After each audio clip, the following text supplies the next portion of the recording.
என்ன அப்படி பாக்குற? சார், உங்களுக்கு எப்படி சார் இவ்வளவு விஷயம் தெரியுது? லேடிஸ் மருதாணி வச்சா கூட இவ்ளோ அழகா வைக்க மாட்டாங்க. ரோஜா, எந்த விஷயத்தையும் தெரிஞ்சுதான் பண்ணணும்னு அவசியமே இல்ல. டெடிகேஷனோட பண்ணா அதுவே நல்லா வந்துரும். உன் கை சவக்கணுங்கிறதுக்காக பண்ணல, உன் கை முழுசா குணமாகணும் தான் நான் இதை வச்சு விடுறேன். அதனாலதான் இது கரெக்டா வருது.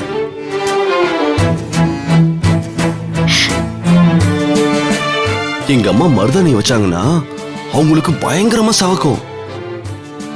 முன்னெல்லாம் மருதாணி இலைய பறிச்சு அவங்களே அம்மிக்கல்ல அரைப்பாங்க. அப்பவே அவங்க கையெல்லாம் செவந்து போயிடும்.